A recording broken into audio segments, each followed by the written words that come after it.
Do you agree that Joe Biden won Georgia? Do you agree with your colleague, Mr. Scott? As reported, the state of Georgia cast its electoral ballots for Joe Biden. What does that mean? Well, we, in the House of Representatives, we witnessed the counting of the Electoral College, and the state of Georgia cast their ballots in support of Joe Biden. Correct, and that is because he won the state of Georgia. So therefore, certified under the state of Georgia. That's an accurate statement. It was certified under the state of Georgia. And I presume you would say the same about the state of Minnesota in 2024 with respect to Kamala Harris's victory there? That the Electoral College was counted in favor of Kamala Harris won the election in the state of Minnesota. As reported from the state of Minnesota. What is this? Why can't you just say yes? I don't understand. I don't understand your confusion as to how the Electoral College was counted. I'm not asking about the Electoral College. I'm asking about the popular vote in these respective states. That's how we elect the President of the United States. Madam Chair. I'm very confused about why you keep pursuing this when you're getting an answer from these people telling you I am not getting an answer. The elections were certified. Madam that Chair, should be adequate. Number one, Madam Chair, the time belongs to the Speaker. I understand. And I'm happy to ask you the question. I'm happy to ask any Republican on this panel. I think the only person on the panel that will answer the question honestly is Mr. Scott from Georgia. If I ask anyone on the panel whether or not a particular candidate won the popular vote in a particular state, I get the same gobbledygook answers of various sequiturs as reported, as the Electoral College certified in the House of Representatives. I'm not asking that. I'm asking who won the state of Wisconsin, who won the state of Minnesota. If I go out and ask a citizen on the street who won Minnesota in 2024, every single one of them will say Kamala Harris won. The only people who equivocate are Republican politicians in this committee. That's a fact. We all know it. But in any event, I will agree with the chairwoman that it's not worth belaboring it, because I don't think I'm going to get a different answer out of Mr. Stile. Now, I'd go through 50 states, and you'll answer it the same way. Who won the state of Arkansas in 2024, Mr. Morelli? State of Arkansas? Yes. In 2024? Yes. Donald Trump. Donald Trump won the state of Arkansas. Not as reported and as certified by Electoral College. He won the state of Arkansas. Mr. Stile, do you disagree? Who won the state of Arkansas in 2024? I mean, I think we've made it pretty clear that we count. I think there was confusion maybe in your question. Like 20-word answers. The answers. Electoral College determines who's the President of the United States. The Electoral College has been reported in the House of Representatives. Yeah. I don't think it's terribly confusing. Okay, Mr. Stile. I mean, again, people can...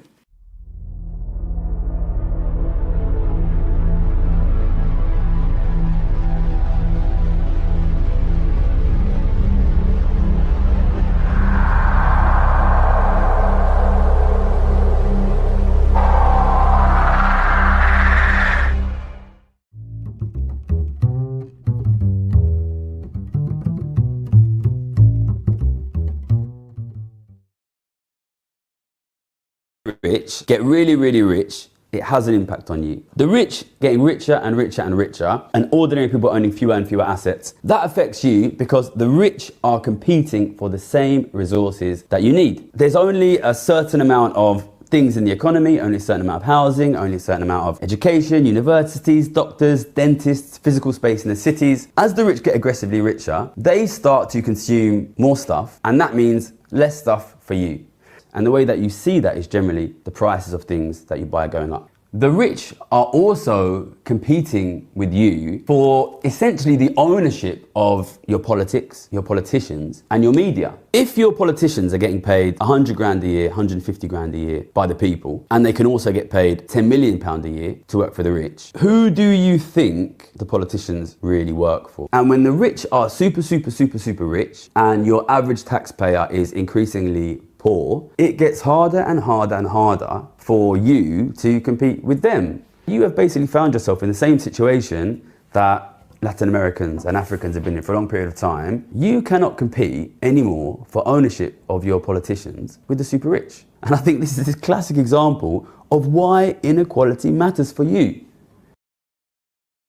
enjoyable to make music now. It takes a lot of time. It takes a lot of practice. You need to get really good at an instrument or really good at a piece of production software. I think the majority of people don't enjoy the majority of the time they spend making music. You guys know I usually play on the videos, but I got run over by a car yesterday, so I don't feel like playing. And I wanted to talk a little bit about that. For those of you not familiar with Suno, it's like the ChatGPT for music. You use a prompt, I want this, and it delivers music to you, just like that. But I really didn't think it was going nowhere, because with the rest of the AIs, there is like a company or someone making decisions. But in this case, the people that are making that decision are musicians, producers, and people that work in the industry. And that choice is killing the industry that they work in. So I thought it's bullshit. No one's going to use that. I was wrong. But then I thought, even if people use that, no one is going to promote that. Boy, I was wrong. My colleagues all over Instagram have been promoting this app for insane amounts of money, one could assume. And now they got a new car by fucking the millions of followers that allow them to live the life that they're living. It's like a huge paradox in here, isn't it? So I wanted to take a second here to talk to the people that are beginning on this beautiful journey that's music. I swear to God, when I started making music, I started doing it because I loved it more than anything else. So I thought, I'm going to drop out of school and I'm going to play drums 24/7. Not because I wanted money, not because I wanted fame, followers, sponsors, or whatever, but because I wanted to play drums, because that made me feel alive. And that's the secret to success, actually. Not focusing on a goal, but rather focusing your attention into the journey and enjoying each and every single step. No matter where it leads you, you may end up playing arenas, selling out tours, or you may not. But if you don't care about the outcome, it's absolutely impossible not to succeed. And yes, it's hard, but there is victory in it. When these people say, we did this for you because you don't enjoy this, they're lying. They're lying to you. They're lying to me. That's what they do. Tech giants, they just lie. What they actually did was stealing all the music that our race has ever produced, and they fed it to a machine that now can generate tracks based on my job and your job and the job of every musician that has ever lived. And they didn't ask for permission, and they did it for profit, not for you. From now on, I'm not going to wear the ram and ass shirt no more, because it doesn't stand for nothing. And to all the musicians out there, f the people who promote this shit. And if you're going to work with a musician that uses that, don't work with him. And if you're going to work with a producer that uses that, don't work with him. You wouldn't work with a racist. Don't work with somebody that's destroying the job that allows you to feed your children. And for all the people that are promoting it, just don't follow them no more and make them go back to the place where they actually can suffer from the problems that they are creating. Sun coin shirts available on my bio, worldwide. It's a coin, by the way, it's not an O. If it was an O, ooh, big lawsuit. Transformative copyright, I think it's called. Loopholes. Who doesn't love holes? Cheers. Hello and welcome to Bob of the old ways here, and then also of welcome to Tony. Tony of Alpha Eagle infamy. This is alpha masculinity, ladies and germs and NBs. Drink it in. Oh my God. I'm the now, only. I want to say. Yeah. I want to say, I don't find him to be all that repulsive looking. He's just like a normal looking dude in this picture. Yeah. But his personality online is so repulsive and so cringe that it knocks him down into the ugly category. That's true. You want to come say hi, Oliver? We're not on camera, so it's just speaking to the mic. Oh, hey. Hi, Oliver. Hey, everybody. Oliver's here. Yeah, what's up? Don't worry about this weird looking fella on the screen right there. Don't worry about him. He's nobody important. Looks ugly. Yeah, what are you up to, man? Gonna go take a shower. Oh, it's that day of the week, huh? Yeah. Just kidding. Cool. You gonna wash your face? Yeah. Cool. You gonna wash your butt? No. Yeah, of course not. We don't do that around here. Not in this house. Yeah, I think Mom is maybe. Is she home? No, she's maybe on her way. I see her moving on the map here, but Oh, okay. I think she might be on her way home. So Oh, love you, Dad. I'm love gonna you take too. my Have shower. a good shower. I'm a stink. Yeah, stinky boy. All right. Did you just give him permission not to wash his butt? No, he knows that I'm joking. He likes being clean. The thing about his face is he just kind of got his first couple of pimples in the last couple of weeks. So we actually got him his own dedicated face wash, so he can start washing his own face, like with face scrub. You know what I mean? Yeah. So I literally taught him last shower how to lather up and wash his face and keep it out of his eyes and stuff like that. Yeah, and so I was just checking if he was going to do that, and then I followed that up with a joke about, "Are you going to wash your butt?" And he's like, "No." So that's just a joke. That was it. Welcome to Hygiene with Dane AF and the modern audience. Yep, that's what we do around here, I guess. No. This is crazy. I want to look at something real quick. Back to this real quick. So, Gordliness. So the other day I noticed I'd seen a short that Birdman had that was like, oh no, he's talking to Alpha Eagle. That's not good, because all Alpha Eagle wants is people to just acknowledge him and to say something to him, because like then he will never stop trying to get your attention. Asterisk. But basically I was like, well, let's see what this is about, and then I watched the video, and it's really, really stupid. It's as in like Alpha Eagle is trying to make the claim that, first of all, he's defending a flat earther in the video. That Birdman had debunked in a video recently, and Alpha Eagle's taking that guy's side. And he says that, and there's a clip of the other guy in his video saying that water needs a container to exist. No.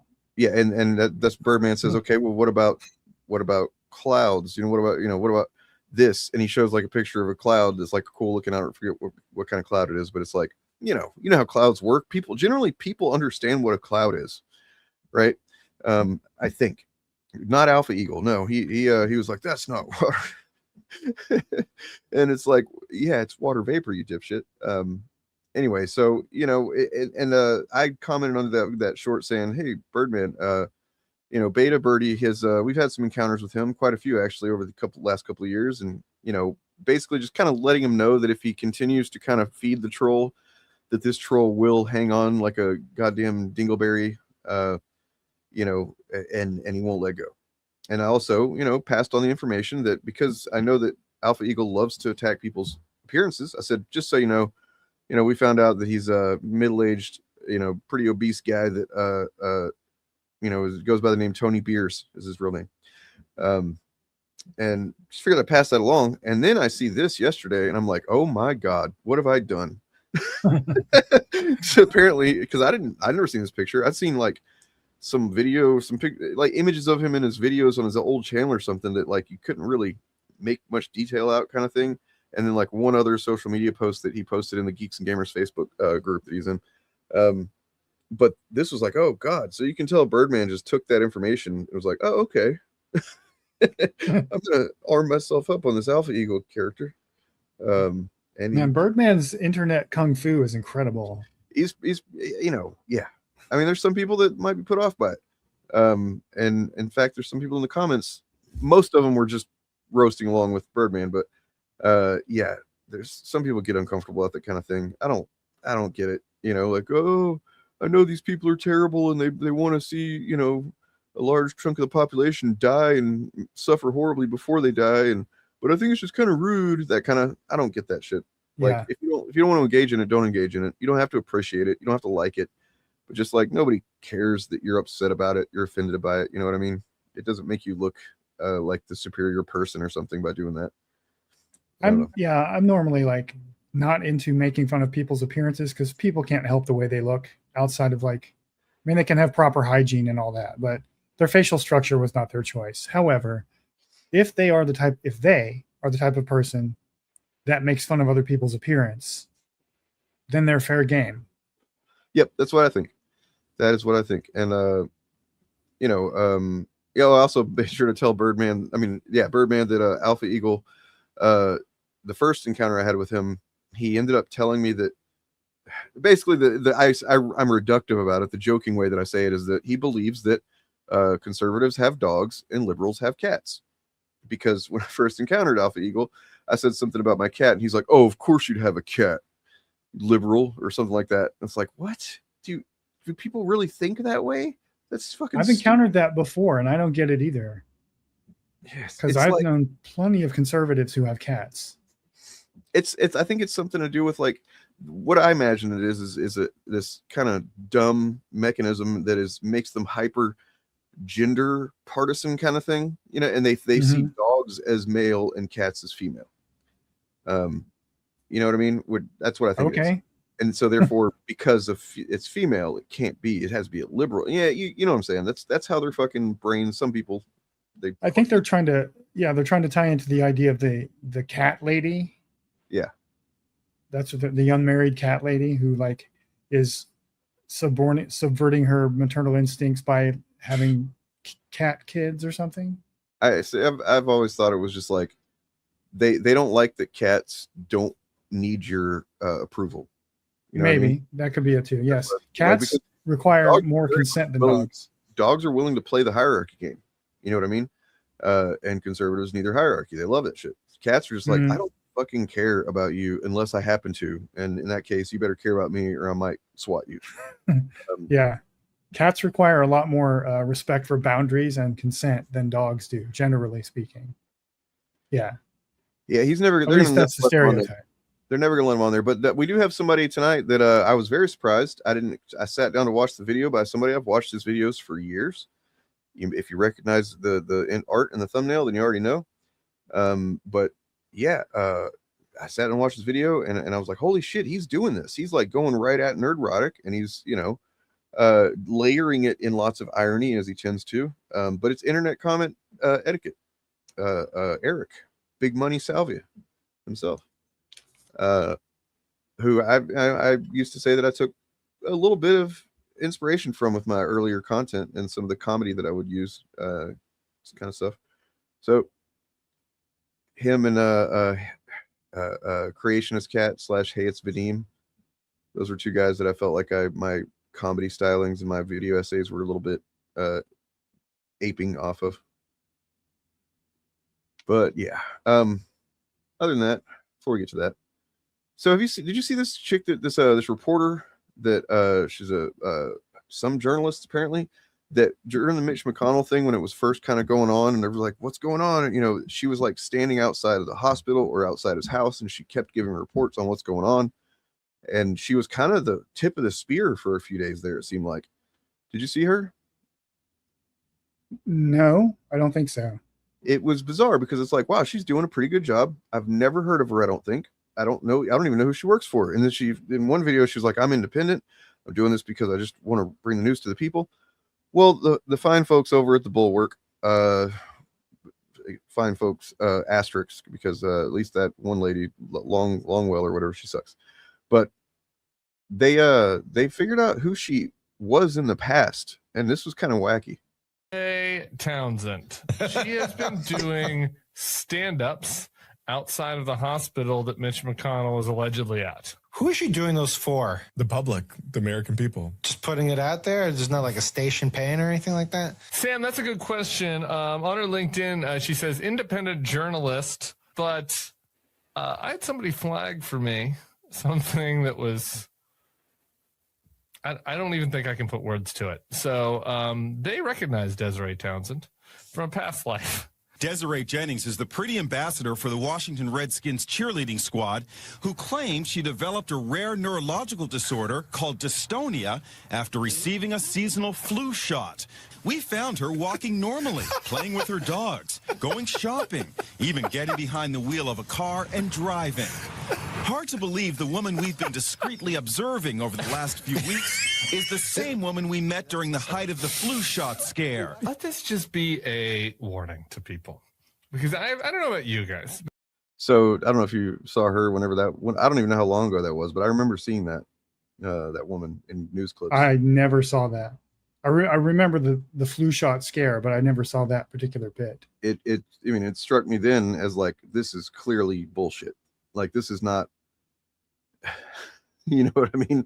This is not, but I mean, I don't think I said that out loud because I was afraid that, like, what if I'm wrong? You know, I don't want to be wrong. A lot of people did similar bullshit during the COVID thing too. But yeah, so she's, for whatever reason, has found a new life grift. I'm not sure. Because she seemed to be giving relatively accurate information, at least as far as we could tell. Now we still don't really know what accurate information is because, we're probably not even getting it from Mitch McConnell's, people itself. But yeah, it's just kind of wild. Once a grifter, always a grifter, I suppose. Or maybe she got better. Maybe she really had a problem. And That's what I was going to say. There's, what's her name? Elon's ex-wife who's turned over a new leaf. That's true. Ashley St. Clair, is that her name? Well, I'm just talking about maybe she really had dystonia from the flu shot and then she got better. Maybe. I doubt that. Yep. But I have many people in my life. I agree. Don't get the flu shot. Nah, get the flu shot. Fans of the Bulwark, also friends in my life, that send me fucking reels. And it's like, hey, have you seen this? It'll just be somebody like Desiree talking into the camera, acting like day 32, acting like they know what they're talking about. They're like, have you watched this? And I'm always like, no, I haven't watched this. And it's like, in this day, the internet has flattened everything. People don't know where to get real news, like Will Summers' false flag newsletter anymore, That was a Bulwark promo there at the end. I didn't mean to do that. All right. So let's check out this video by internet comment Eric, advocate Eric. You watch his stuff or seen? On occasion, I watch his stuff. His humor is not quite my speed. I get the jokes, and some of them are funny, but he never made me laugh out loud. But maybe this one will change my mind. Sometimes he has, and sometimes, like, even when I don't think it's very funny, I kind of get the point. Yeah. I'm willing to see that some of the jokes he does are more like about making a point than they are about being funny. And then sometimes, like it happens in this one, if you don't know any better, I could see you not knowing what he really thinks. You know what I mean? Like if this is your first video by him, like this one, I can imagine people being like, wait, does he really think this?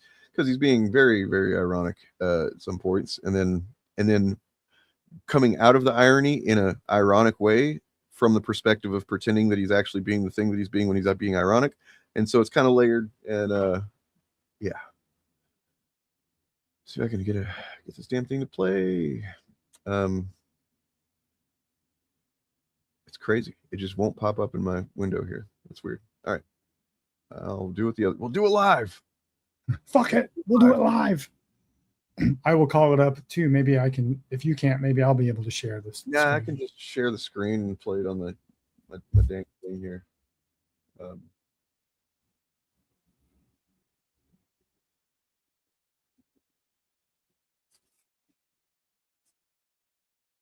Is this the one that's called Woke Ass Odyssey? Yeah, the Woke Ass Odyssey.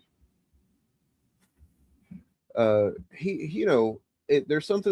a certain type of, I feel like, effectiveness that you can do against these grifters when you come at it from a perspective of somebody who doesn't steep themselves in it the way that a lot of us have. If that makes any sense. I mean, who knows? Maybe it's not effective at all, but we'll see. You mean from the perspective of someone who doesn't know all of the lore about them and is just encountering it as a normie? I would imagine he knows more than he's letting on in this video, to be honest. Yeah. I think he's probably a pretty smart, knowledgeable guy, and part of his whole thing but that's the character he's projecting. Yeah. Is that he's like, okay. Here we go.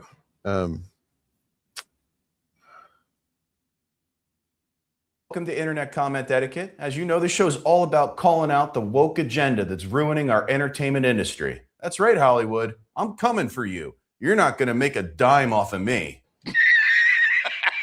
What the? What was, where did I just go?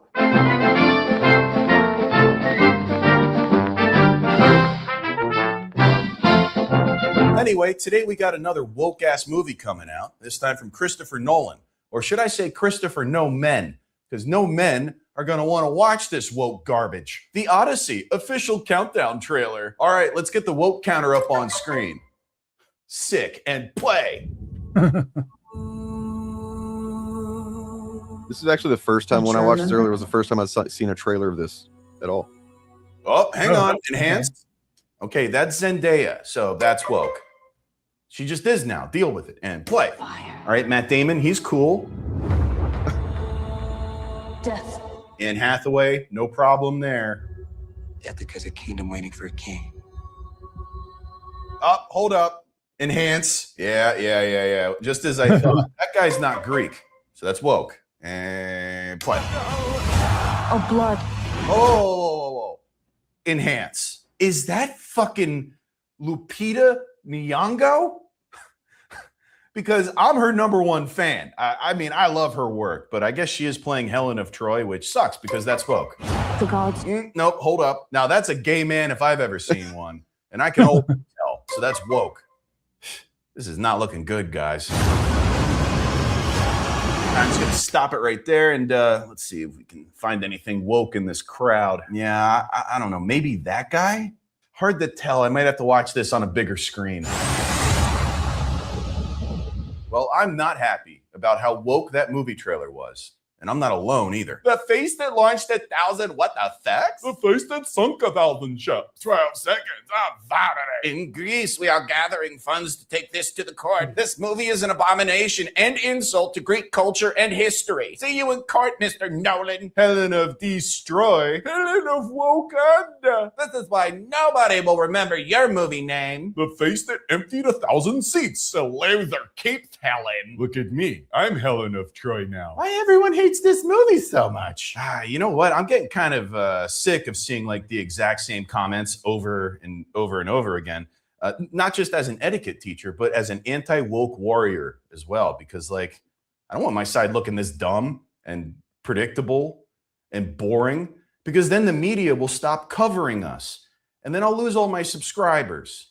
Which sucks because this is like the only thing I know how to do. It's either this or I'm working for my dad's construction company. So tell you what, in the future, maybe try something a little more like this. More like Odysseus sissy hypnosis. No way am I taking my son for this one. Next thing you know, he'll want to dress up like Helen of Troy for Halloween, which if we went off this movie would be horribly problematic to achieve accurately. By the way, don't listen to the comments in here saying Lupita Nyong'o isn't beautiful. That's just a bunch of Greek dudes trying to fuck each other. Spoken and post.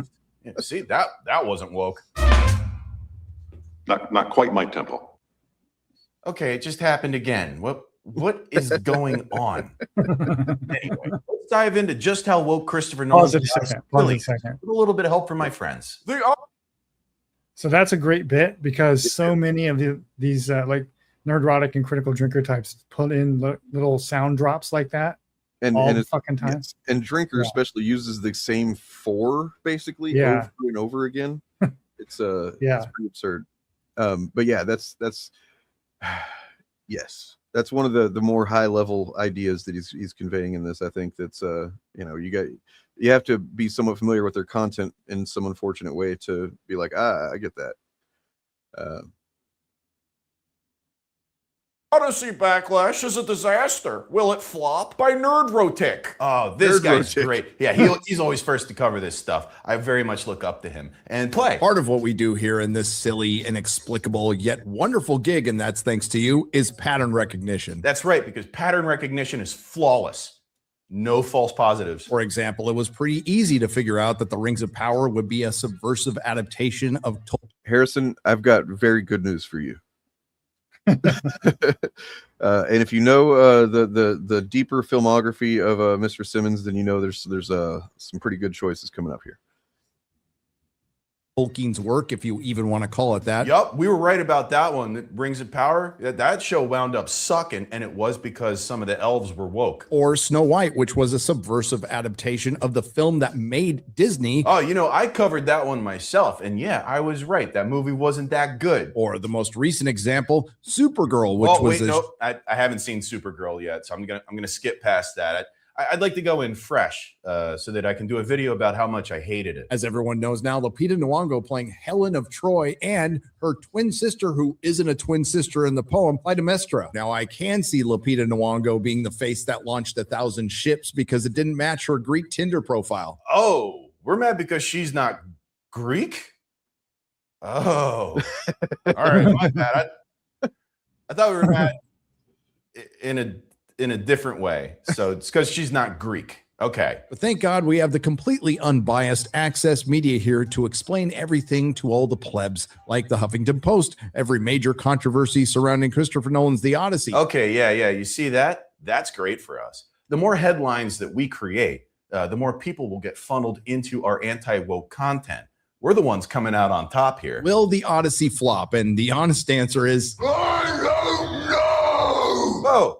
Where'd he go? I'll just stick with my original assessment and say I would be absolutely shocked if it did. Oh, yeah. No, he's right. He's going to make a ton of money. From my perspective, the only thing keeping Hollywood alive are my viewings of reaction videos about Hollywood on YouTube. It is otherwise dead. Lupita Nyong'o, Rachel Zegler, Zendaya, Millie Alcock, why? That's an incredibly dumb perspective. I just want to point out. Yeah. Wow. Talk about main character syndrome. Holy Right. shit. Yeah, just for anybody that's not clear about this, by the way, it is Nerdrotic. Nerdrotic. Yes. Nerdrotic.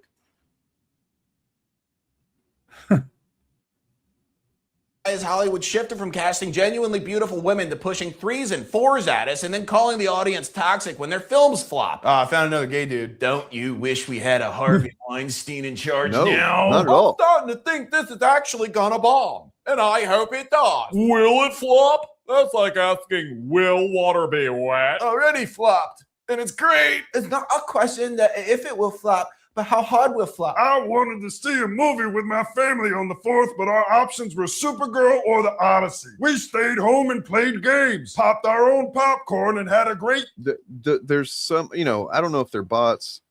Probably some of them aren't, but there's some contingent of commenters like this that they're trying to create a narrative, but not having even any basic facts in hand. Yeah. So they're like, The Odyssey was not out on July 4th. Right. Neither was Supergirl, I don't think. on the 4th, I think it was. Yeah. Oh, right. They came out in June. Yeah. But yeah, it's just so fucking clearly like, oh, you're good job, buddy. You're 6 people liked that too. So I guess 6 idiots saw that and were like, huh, yeah, that's a problem. We couldn't see a movie on July 4th.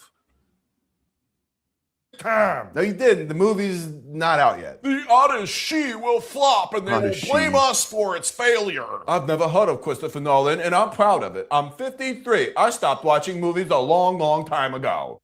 Hey, Bob, I'm going to let this play for a minute. I'm going to go say hi to Jen real quick, and I'll be right back. All right.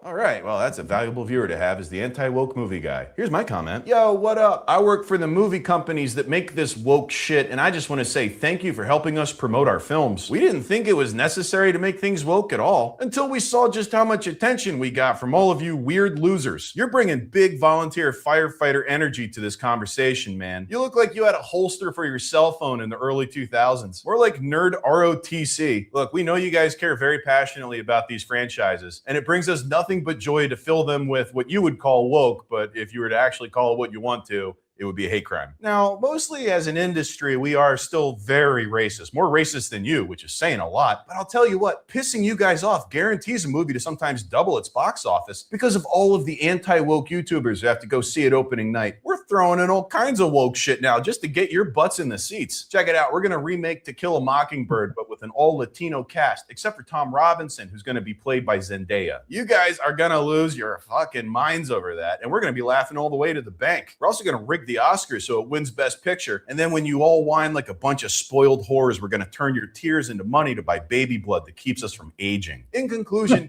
please keep it up. I wish you all the success in the world. Subbed. That doesn't mean I subscribe, by the way. It means you're the sub in this relationship. And there we go. That's what I would sound like if I was woke. And post. Okay, well, did I hear Elon Musk had something to say about this? Chris Nolan desecrated the Odyssey so that he would be eligible for an Academy Award. Oh,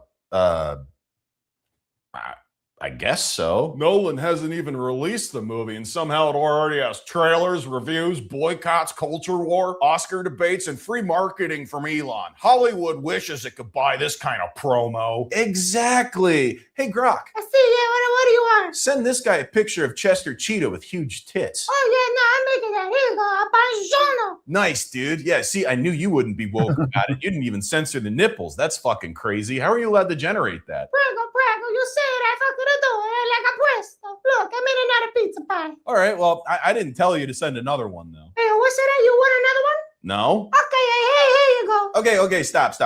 You're sending these from my account, dude. See, prego. Dude, Grok, all I gotta say is Planetarium tomorrow night, 8 o'clock. There's the door. ah. What the fuck was that? You felt that too? I felt like I had disappeared. Y'all, I can't pause the video or I will be Man, pausing. maybe we should just cut to today's sponsor while we get our bearings. Okay. All right. Today's video is brought to you by Privacy. Oh, hey there. Oh, Although he does do probably the best ad reads in the business. Like he puts a lot into his ads. He does usually does a sketch with other people and stuff like that. We'll probably just go ahead and skip over it. That was an epic comment he left on the Nerdrotic video. I wonder if it's real. I wonder if we could go to that video and find an actual comment. I'll let you know. I'll bring it up if so. Okay, here we go.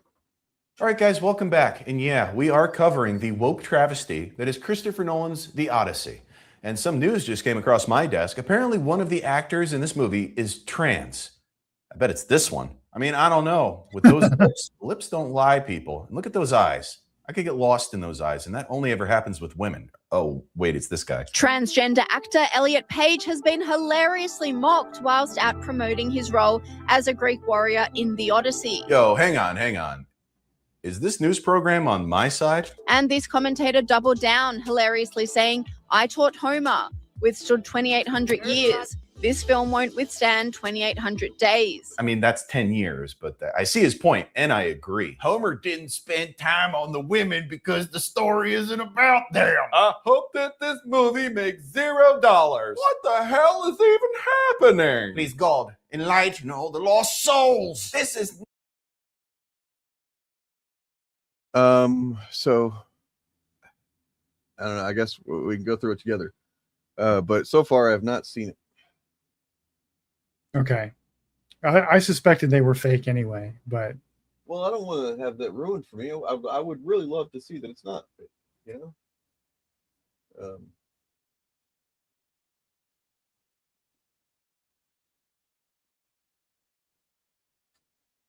Or maybe he really left it and Nerdrotic or whoever, got rid of it. maybe I forget, what did he say in it? I forget. it was a lot. It was like an essay. But he pretended to be, the comment was he was pretending to be like a studio executive or something, Right. thanking them for all the negative press That's right. because it drives eyeballs to their content. I would be willing to bet that if he did really leave that comment, that they got rid of it, because that's a little bit too nakedly open about their grift kind of thing. You know what I mean? Yeah.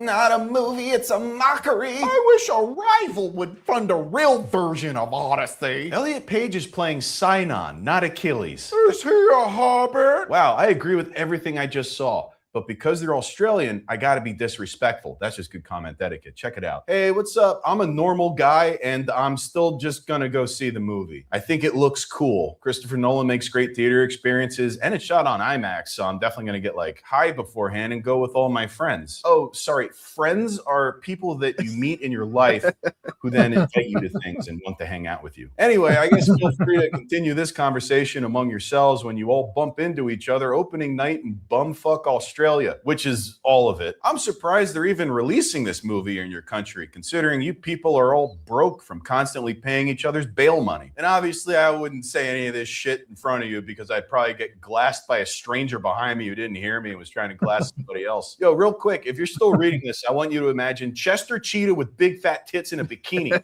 Picture it. Chester Cheetah waving hello, but he's got big old naked boobies. What would that look like? You thought about it. I know you did, because some of you already know what it looks like. Consider that spoken and post. All right, now real quick, as you know, on this funny little show we do, I don't like anything that isn't white, straight, or a man. But when it comes to the Odyssey, I think it's important we respect the source material and see how the Greeks feel about this. Greek people respond to the Odyssey movie and they are livid. Where are the Greeks? I don't know. Have you checked the bathhouses and play? People like to believe that the term indigenous only applies to a select few, but that's not so. It also applies to the Greek people as well. You wouldn't cast an Italian. I want to see how long it takes you to spot it with this one, Bob. Call it out whenever you spot it. Italian to play the part of George Washington in a movie. Not a great example. I would be fine with that. The Odyssey cast, Matt Damon, American, English, Finnish, and Scottish ancestry. Tom Holland, English. They forgot to add that he's also of Irish ancestry. Anne Hathaway, American, Irish, French, and English ancestry. You know, most of the people in my camp aren't really mad about those choices, so this is like an interesting new angle. Zendaya, African American. She's not African American. She's a mulata. Oh, whoa. Whoa, what? The fuck? No, dude. We say woke. John Bernthal, American, small cap ancestry. Yo, what did that guy just call John Bernthal? Wow. He's awesome. He reminds me of my cop brother-in-law. Benny Safdie, American, Syrian, small cap ancestry. We got ourselves a Nazi. Yes, we do. Nazi alarm. Yeah. I mean, I didn't know that some Nazis apparently do that. But it completely, quote unquote, makes all the sense in the world that they would do that because of how Nazis' brains are, which are rotten, confused, frightened, shriveled up, dehydrated, inbred, and stupid. Yeah. Yeah, you know what? I'm starting to think that this guy might be just a little bit more than anti-woke. He might be something else that we don't really want because it makes us look bad, even though we agree. Okay, I cannot express how happy I am to see Greece stand. Anti-woke. He might be something else that we don't really want because it makes us look bad, even though we agree. Okay, I cannot express how happy I am to see Greece stand up for herself. It's been a long time coming, and the Greek people deserve their props. Christopher Nolan is doing them real dirty with this movie, and he deserves all the backlash. So everybody go give your Greek friends a hug and show them some love. Okay, you know what? I'm not going to read any of the comments down here because just off a cursory glance, I'd have to blur out too much stuff. But this is like not good for the anti-woke community. We can't accept people like this. They're just going to make us look bad. So let me scare him off with some good comment etiquette. You know, if they used real Greeks for this, they wouldn't get a second of usable footage after all the men start having sex with each other. Plus, this was filmed on IMAX, so it would just be the most expensive gay porn ever made. I mean, listen, you idiot. Imagine seeing this in 4DX and having to smell that. Go fuck.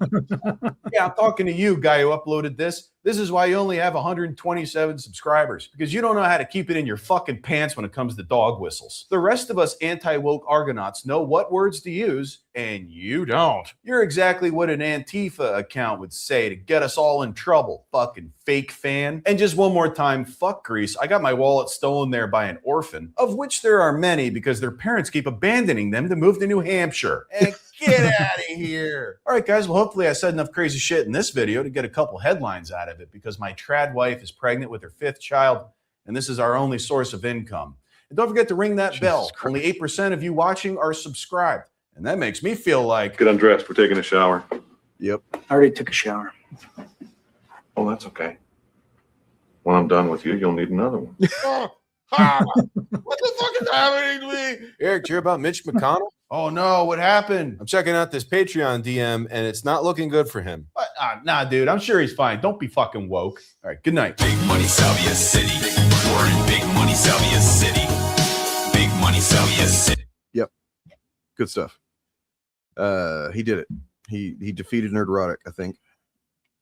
I mean, look, all of this started with you guys at the initiative. In your little corner of the internet, nobody else was coming at these guys. Yeah. And your tentacles have reached across the bandwidth and ensnared the Birdman and internet comment etiquette. I don't think that's exactly how it happened. I doubt that Eric here knows of us at all. I think that on a long enough timeline, there's just some people that were going to find their way to criticize. Like most people, the common quote unquote wisdom that we would hear a lot whenever we first started making content, I think, is, you know, like me and Turf and Bob and stuff, is like, just leave them alone. They're gonna go away. You know what I mean? People just thought that you just let them be over there in the corner, say the crazy shit they're saying. They'll die down eventually. Nobody cares. That's not really what happened. That is what is starting to happen now, but not because we just left them alone. You know what I mean? But yeah, what they did instead, whenever you leave them alone, is they just build their audience and they have nobody challenging their narratives. But yeah, I think that just on a long enough timeline, somebody like Eric or Birdman, would end up doing that. I don't think necessarily that our tentacles or greasy, lubed up tentacles grabbed a hold of him or anything.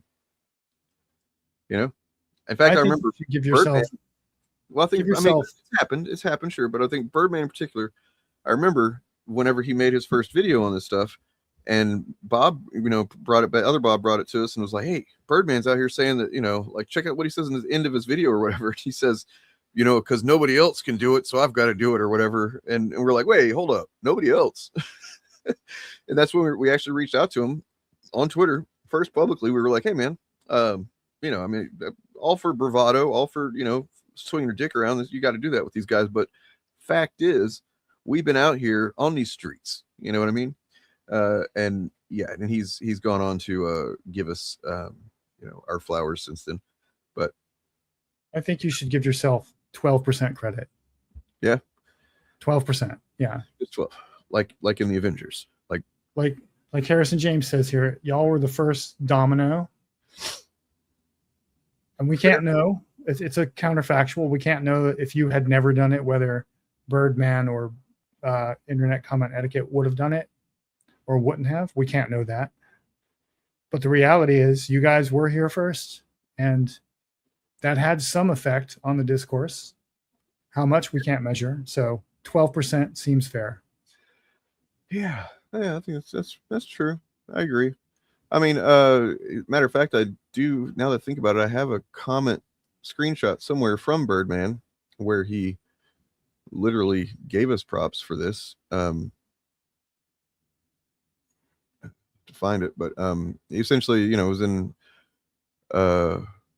response to other Bob DMing him about something about it, and he offered his recognition and appreciation for that. So maybe he wasn't aware of us at first, and that's okay. But then I think he obviously we pulled him onto the showcast, and we're like, "Hey, man," we all made sure to let him know we've been doing this, man. We've been doing this shit. And he was magnanimous about it, right? So that shows you what a stand-up guy he is. That's why I like his content so much. He's a good dude. I don't think that he would be a dickhead to pretty much anyone that didn't deserve it. As far as yeah, but there are a lot. He's going to be a dickhead.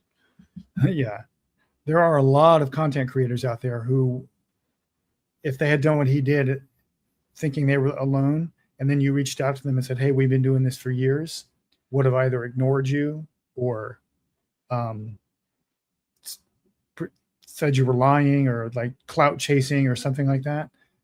But no, Birdman was like, "Okay, you guys are the OGs. I'm going to boost you." And that's really cool of him. He did not have to do that. Well, the way it all played out, like originally, is kind of fun because basically me and Turf and other Bob were all aware of each other. So then as soon as we started, first, I think me and Bob did a stream together. And then right at the end of it, we were like, we got to get what's that other guy with Turf Nation? We got to get him on here. And then, of course, we reached out to him and he was like, "Yeah, hey guys." And it was all a bunch of mutually masturbatory stuff. It was all wet and stuff. It's kind of crazy. Mm-hmm. Very Greek of you. Yeah, we met at the bathhouses. You might say it was a bit of an odyssey for you. Like it was odd. It was odd to see for sure. But it wasn't an odyssey. If you would have seen it, it would have been very odd to see indeed. Trying to find that. I gotta hand it to that commenter that he highlighted who said odyssey. That's one I'm surprised that Nerdrotic himself did not. Exactly. Why didn't Nerdrotic? Sorry, he's slipping. He's slipping. That's all there is to it. Yeah. Only explanation there is he is slipping. But I'm super excited. I'm going to go see the movie tomorrow. Yeah. And the Odyssey is one of my favorite foundational stories to civilization. You know how there's a collection of stories in each of the great civilizations that's considered foundational to that civilization. We have a lot. The Iliad, the Odyssey, many of the stories of the Bible, the stories of Gilgamesh, etc. So Beowulf. Beowulf, yeah. So I'm super excited to go see this movie, and I don't care what race any of the people on the screen are. I never did. They're all part of Western civilization. You know, it's I remember we talked about it last night. If you're not equally upset and mentioning Matt Damon, then you're just a racist. You know, if you're not talking about Tom Holland and Anne Hathaway, then you're just a racist. It's just very simple logic that you need to deduce that. It's right there. You know, if you're focused on Lupita Nyong'o and you're saying her name wrong, and you're focused on Elliot Page and you're misgendering him and stuff like that, then you're just a bigot. And it would be one thing if these guys could just have the courage, I guess you'd say, of their convictions. You know what I mean? Like if they, maybe they really don't believe this stuff. Maybe they don't care. You know, It doesn't matter. The effect is the same. You know, right? Of course, but I'm just sure saying, you know. like, maybe I'm just kind of theorizing. Maybe that's why they won't just come out and say, "Yes, I'm a racist.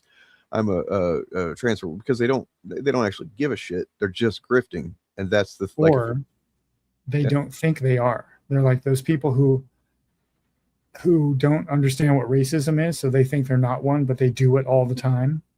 Well, you know, I have said, I think I got this from somewhere, but like something like 90% of racism is just that you see out in the open is not really direct racism. It's people obfuscating and making excuses for and normalizing racism.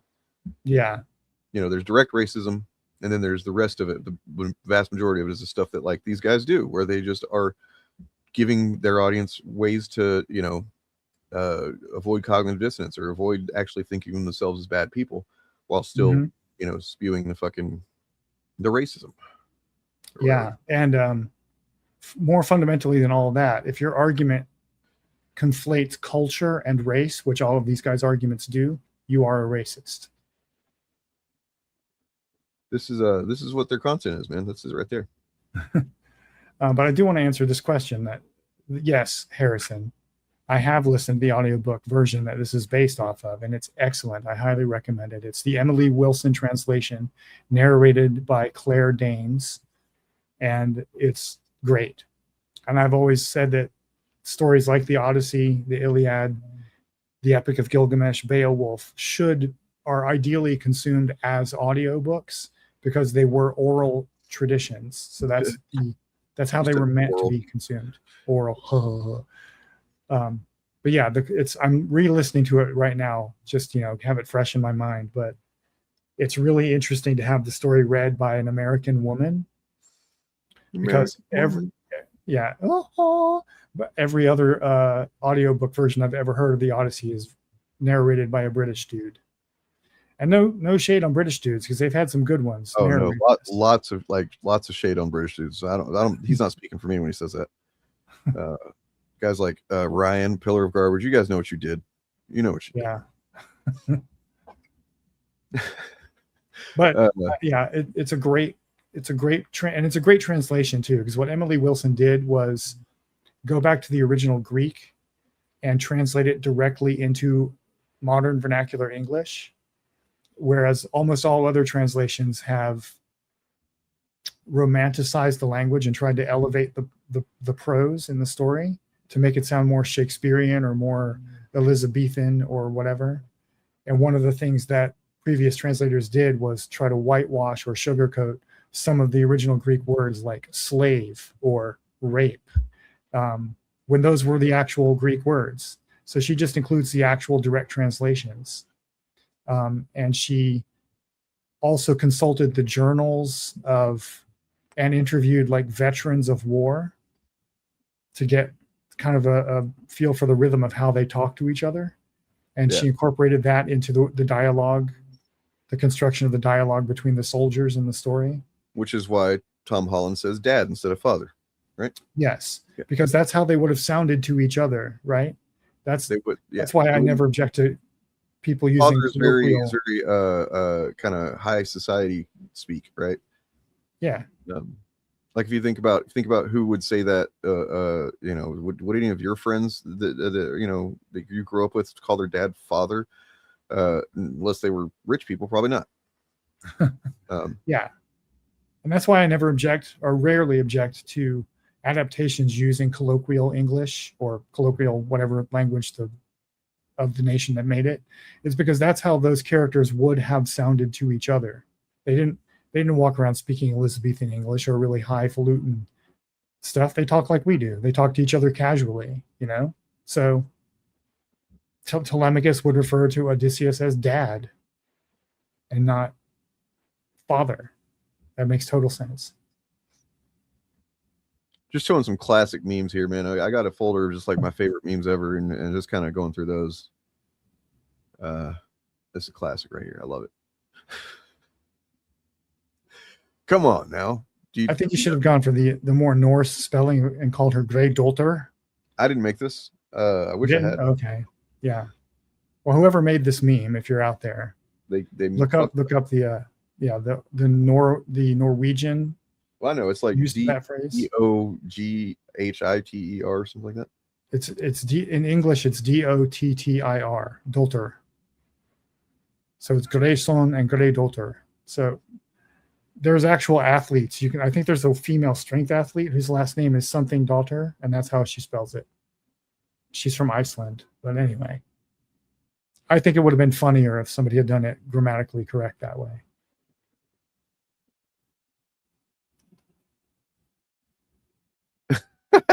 I forgot about this one. Holy shit. This is a dumb one, but it's fun.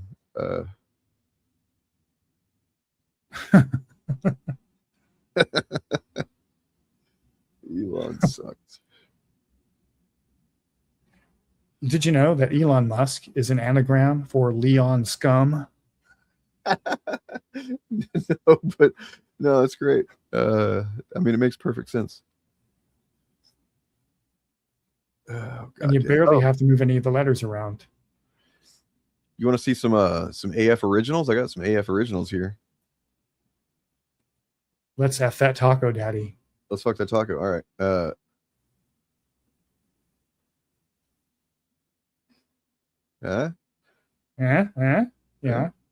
Yeah. This was before I'd really covered him a lot and knew much about him. I just knew that he had made a video or a couple of videos with PragerU. And so I was like, well, you know, why not? So the video version of that is better, I think. This is one of my favorites right here. This one, good stuff.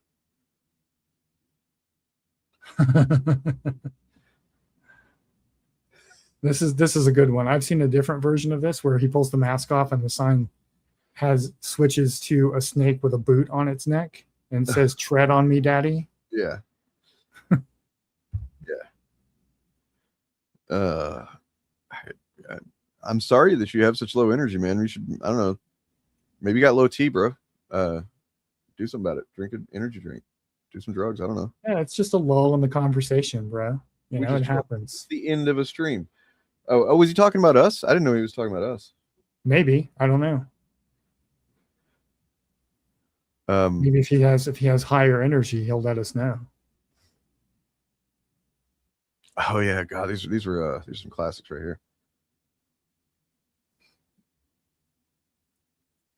Oh man.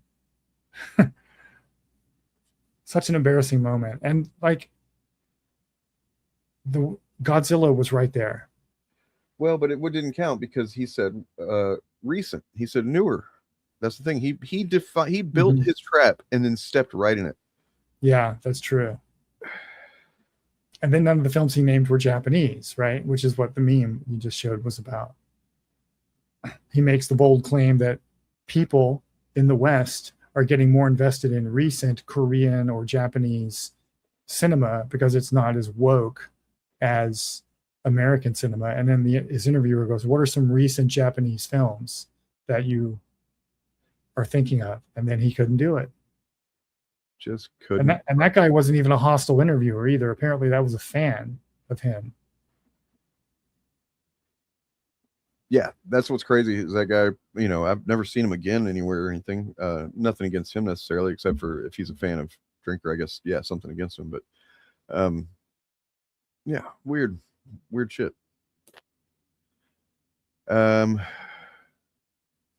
what I else we- included that clip in my video about how Hong Kong action cinema disproves the Critical Drinker's claims about girl bosses in modern Hollywood.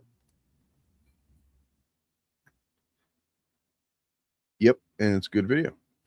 Good stuff. That is an angle that has not been. I don't think you might be the only one that's covered that specific. I made that video originally to support another content creator who ultimately didn't follow through on their project, but I took inspiration from them. His name is Critically Sober, who's also Scottish. And he was planning to do a whole series. And I started talking to him through DMs in Discord, and he was making great progress. And I was encouraging him the whole time. And then we started talking about collaborating. So if you on that video, if you read the notes, it links to his channel. And then I kind of lost touch with him. I don't know if he ever made that series or not, but he had some great zingers. He's much funnier than I am, and it would have been great if he had followed through on it. Yeah, I remember seeing. I think I saw something by him, like a short video, maybe. Yeah. What he was planning to do the last time I talked to him was he was going to do the series was going to be start with one of Michelle Yeoh's early movies called Royal Warriors, and then he was going to work his way up through several different individual movies and demonstrate how the female protagonist in those movies checks every single box of the girl boss criteria that the Critical Drinker laid out and other people laid out. And this was happening in the 1980s, when Drinker says that's the golden age of action movies and shit. I'll have to look Critical Sober up. I don't know whatever happened to him. But the point is a good one because it disproves the entire foundational narrative of the Critical Drinker's analysis. He says that the girl boss template is the product of modern 21st century intersectional feminist activists who've infiltrated Hollywood and are trying to destroy masculinity or whatever. And yet, if you go back to the 1980s, the golden age of action films, according to him, you will find an entire film industry making movies with that exact character in it. No training arc, no backstory, no character arc, no mentor, no suffering. All the men in the movie are stupid or gay or aliens or otherwise not reproductively viable, and the women don't dress in sexy outfits. Every single criteria. That all sounds beat up entire rooms full of men. They beat up men bigger than them. Everything sounds pretty woke. All that. Yeah. I don't know if that's well, I don't think it's any good. I think it's probably pretty bad. No, just kidding. Yeah, it's there's essentially everything that they say, and I'm maybe being hyperbolic. I maybe could, if I really thought about it, think of some things that they don't just completely have opposite takes on in other situations or in other sentences that they say. But yeah, it's all just nonsense that doesn't mean anything. It's just things they're making up, whether intentionally or not. I don't know. It's fucking bizarre. The degree with which they say something, some kind of thing about how movies are supposed to be good and not woke, and then for every claim about women and girl bosses, you have your Ripleys and your Sarah Connors and Terminator 2s, and of course they have their ways that I'm sure that they would kind of try to wiggle out of that being they don't see. I've steelmanned their argument for them in the one that I made, right? The reason Ripley and Sarah Connor don't count, if you assume, and this is a big assumption, that the girl boss argument they make is in good faith. The reason those two characters don't count is, number one, because those are sequels, at least with Sarah Connor, and number two, they're both motivated by maternal instincts, which is inherently feminine, and number three, they both do go through something of a character arc or are romantically involved with a man. In the case of Ripley, So that's why those two don't count. If you steel man their argument and think that they're operating in good faith, which are both big assumptions. But yeah.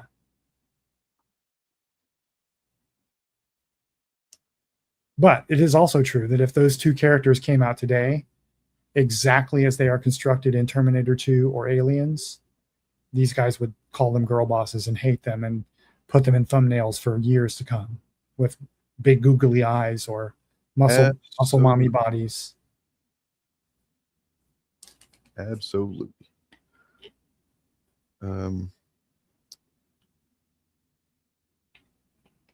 What else do we do? Would I have anything else? I think oh yeah, there was one thing I wanted to just kind of hear this guy talk about real quick. Because here's the thing. Do I still have the goddamn? Yep, here we go. We got one!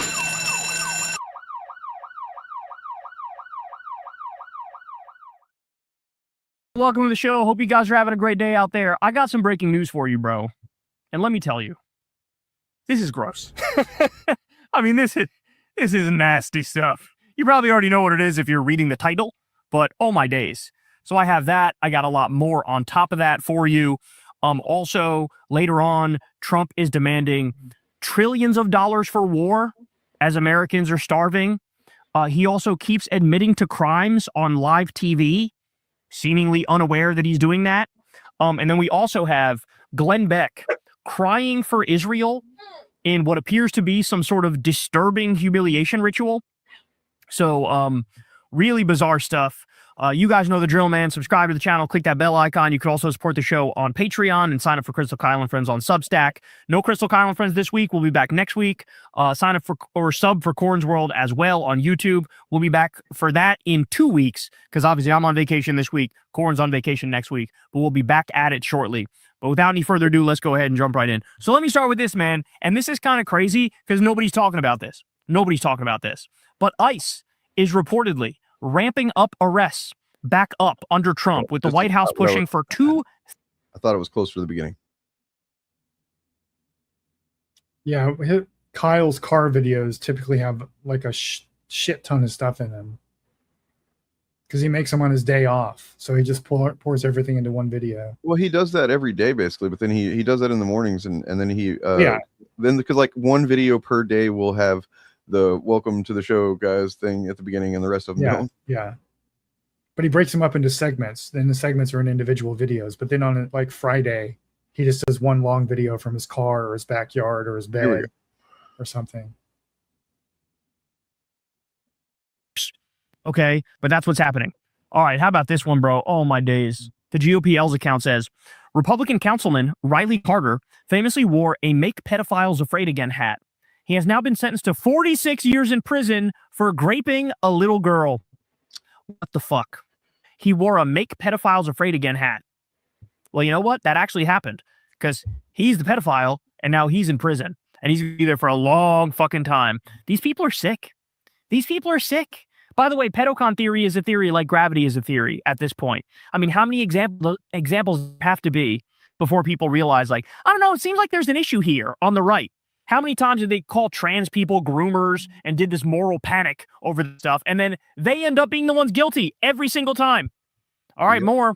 Republican Party Chairman Matthew Riley, I believe of Rhode Island, was found passed out in his car with a crack pipe in his hand. Police recovered crack cocaine. He has now resigned. Looking good there, fella. Look at this. Looking good there, fella.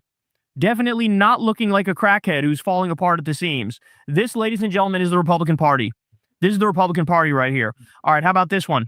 Prepare yourself. An Indiana Republican attempted to grape his own daughter on her birthday. Oh, my God. He was just sentenced to 6 years in prison. The depravity, the evil is just so off the charts. I didn't even know this was a thing, like that this ever happened in human history. You read something like this and you go, really? There's somebody that gross out there that would try such a thing? There's somebody that's such a degenerate criminal that they would try such a thing? And the answer is yes. That's exactly what this is. Tried to grape his own daughter. Weird, man. Weird. It's always these Republicans. We get like, and by the way, this isn't like a special day or anything. This is like every other day we get stories exactly like this all across this country. All across this country. And if you follow the GOPL's account, you'll see them as soon as they hit, bro. And by the way, everything that this account posts is sourced. Everything. So look at this. Source right underneath The Guardian. Republican who won county seat pleads guilty to sexual assault of daughter. What are we doing? What the fuck is this? And these are the people who are lecturing Democrats about morality. Oh my days. I cannot explain the extent to which you need to shut the fuck up and never talk about anything ever again if you're on the right. I cannot explain. All right. Now, meanwhile, how about this? Connecticut Governor Lamont signs universal free school breakfast into law. Isn't that great? So this is what you get in blue state after blue state. You get free school breakfast and free school lunch for kids. Okay, that's what you get. This is the sort of stuff that they're focused on. Meanwhile, Republicans have on their agenda banning blue states from doing free school lunch and free school breakfast for kids. I'm not kidding. Or doing things like the Death Star law in Texas, where they try to ban cities from doing a higher minimum wage or having heat breaks, mandatory heat breaks for 100-degree heat. This is what Republicans are doing. They are actively making life worse, whereas Democrats at the state level are actively making life better, bro. That's what's happening. All right, how about this? CBS News also warning about unfolding crisis at National Weather Service. Experts warn about botched forecasts due to combination of missing data and poorly trained staff. And there's a whole article here that lays it out. National Weather Service faces hurricane season with less experienced staff and missing data. So Republicans, conservatism is kind of a bad thing. I think I'm starting to think that maybe it's not the way to go. You know? Yeah, the National Weather Service thing, like that's going to fuck up our agriculture. Yeah, because one of the things that farmers do is check the almanac against current projections and predictions for weather over the next like weeks or so, and they try so they can adjust what they're doing and track changes in the climate and stuff like that. And this just fucks all of that up. When it's going to screw up growing season and everything. Yep. It's a whole ass thing. It's a whole it's just like all this grifting kind of thing, you know. It's just grifting, and then and also I think malice, just like punishing people that they don't like, which is basically anybody that's not immediately financially beneficial to them. Yeah, it really feels like they're trying to take us back to the 1890s. It feels like there is some kind of willful attempt to dismantle all of the progresses of the 20th century, neoliberalism and liberal progresses. Essentially, it seems like that is what they're aiming at directly. It's almost like the construction of the middle class was a distraction used as an excuse. The excuse was fighting communism. What? So we constructed the American middle class to fight communism. That was the excuse. That's why it arose during the Cold War. And communism's gone now. The Soviet Union's gone. So they're just going to take all that away from us. Like the New Deal and Social Security, or that was a New Deal, but Medicare and all of that partly was put forward and sold to the business community as being a shield against a socialist revolution in the United States. And the big boogeyman they used to sell that was, well, look, the Soviet Union's right over here subverting everything. And it's almost like when the Soviet Union went away, they immediately began dismantling the welfare state because they didn't need it anymore. But you said that socialism and communism is like, that's not a threat or anything, but like I've heard that those mentioned a lot lately as being threats. Did you see Mike Johnson? He's fucking having fits about it in every speech, every time he gets in front of a microphone. Yeah. And they're talking to boomers, like young people, in my experience anyway, even conservative young people that I've met, like you say communism or socialism to them and they're like, okay, whatever. It doesn't frighten them at all. But old people who are still, unfortunately, a majority of the voters are terrified of it, apparently, or at least that's what they're hoping. Huh. That's wild, man. I just wouldn't. I don't know. I kind of think maybe there's something to it. Why would they say it? You know? Well, actually, conditions are right. I'm going to play this because I played part 1 of this the other day. I didn't play part 2 of the clip. It's a scene from I'm a Virgo, the show. It's a show on Amazon Prime. And this second part here continues in the discussion of capitalism as the first part did. In the 1920s, when liquor was illegal, go. Go! Motherfucker, go! If you rob the liquor dude, gangsters come after you. Motherfucker! Now that liquor is legal, if you rob the liquor dude, police come after you. In the 1990s, when weed was illegal, take up the back. Hey! Get the fuck on the fucking ground, bitch! I'm not fucking with you! But if you rob the weed dude, gangsters come after you. Hey everyone! Now that weed is legal. Hey everybody! Pretty please, can you just get the fuck on the ground? Thank you so much! Not you, get up. If you rob the weed dude, police come after you.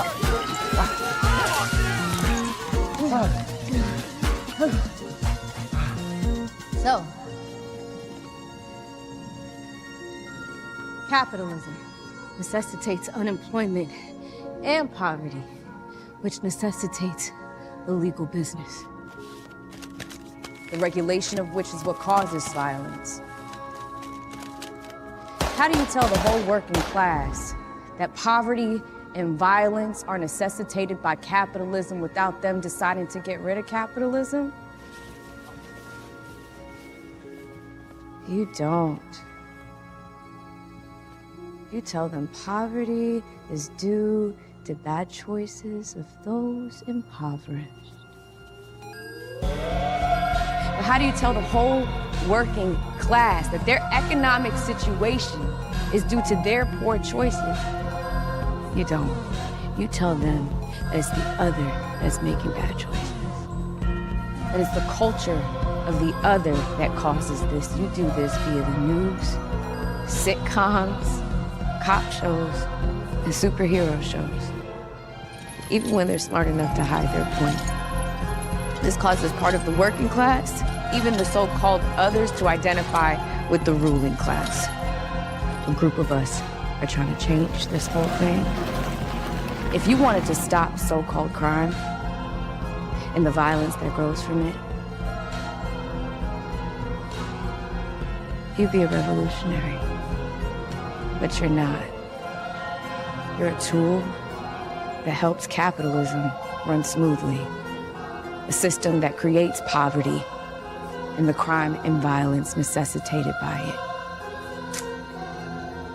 Man, lock yourself up.